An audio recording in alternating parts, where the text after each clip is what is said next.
Salut tout le monde, salut Arnaud. Hello. De retour, enfin. Écoute, ça faisait longtemps. Bah ouais, tu nous avais manqué, dis donc. Bah écoute, ça m'a manqué aussi. Vous m'avez manqué. Bon là, je vois que tu nous présentes aujourd'hui deux pièces assez spéciales, exclusives, on peut Assez dire ça comme ça. sympathique, on va le dire comme ça, effectivement. Aujourd'hui, on se retrouve autour de la table avec deux belles Gégère Lecoultre. Ça faisait longtemps qu'on n'en avait pas présenté et aujourd'hui, on a une table de choix parce qu'on va présenter aujourd'hui des belles complications qu'on connaît bien sur la chaîne. On en a présenté quelques-uns déjà. On va présenter des tourbillons aujourd'hui de chez Gégère Lecoultre. Ouais, puis surtout, c'est des montres qui, d'un point de vue tarif, on ne les croise pas au poignet de tout le monde tous les 2 minutes. C'est ça.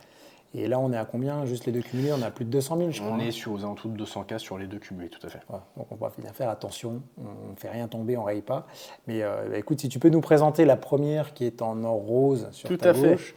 Et puis bah voilà, nous montrer un peu ce que peut faire Gégère en tourbillon. On est sur le modèle Master de la collection Master Ultracine, donc tourbillon. Une pièce vraiment exceptionnelle. Bon, comme on l'a dit, on la connaît, la complication. On en a parlé déjà plusieurs fois dans plusieurs vidéos, dans différentes marques.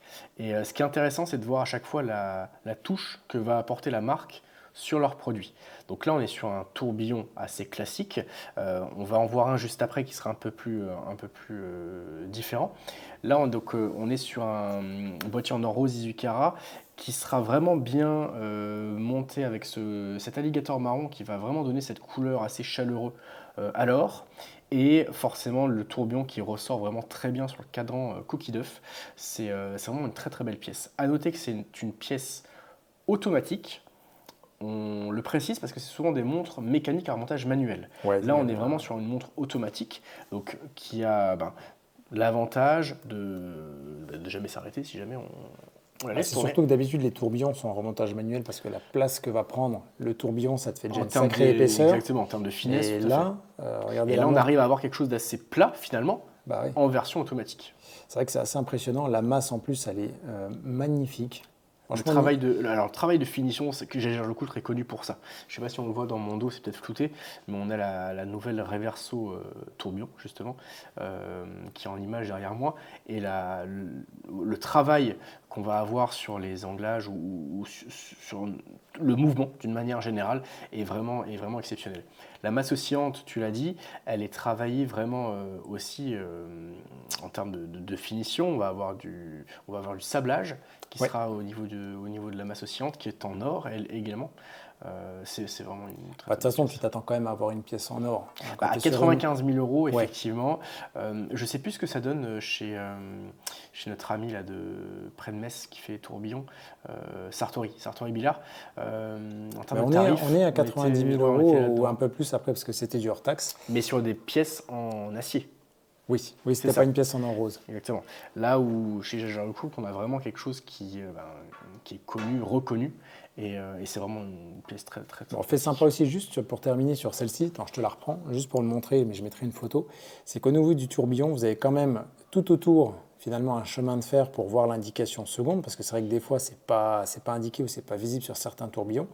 Et vous avez une petite, je vais dire une petite croix, parce que je connais pas le terme exact. Un petit pointeur, tout à fait. Mais en fait, sur l'une des 3 branches, vous avez une croix bleue, il y a 3 branches bleues au milieu qui viennent tourner et s'agiter avec le tourbillon. Et il y en a une qui a effectivement un pointeur et qui vous montre la notion de seconde.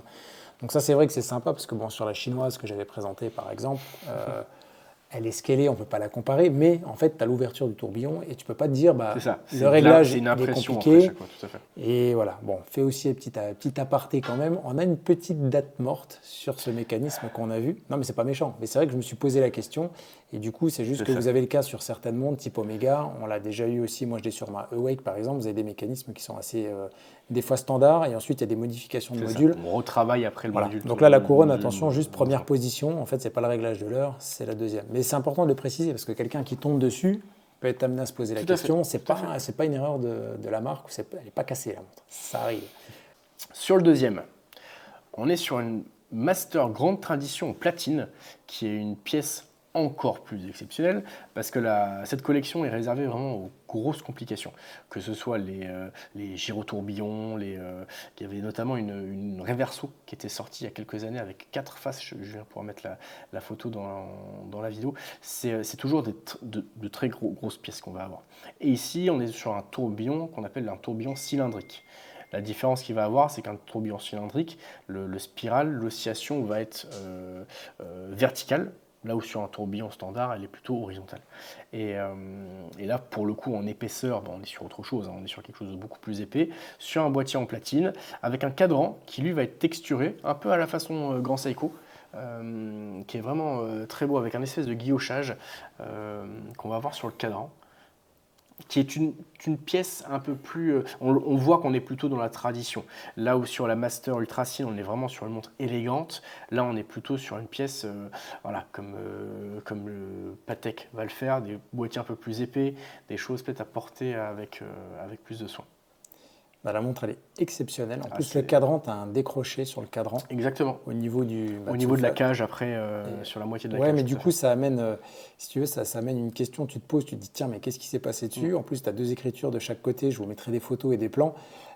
Et le cadran, il est juste splendide. Franchement, celle-ci, elle vaut le détour. Et moi, le point qui m'a le plus marqué, alors je ne sais pas si on peut le voir à distance lorsque je fais bouger la montre comme ça, mais on peut le voir quand même, c'est le jeu des aiguilles. Vous regardez, les aiguilles, elles sont facettées d'une certaine manière. Je crois que tu as un côté poli. Un côté poli, tout à fait.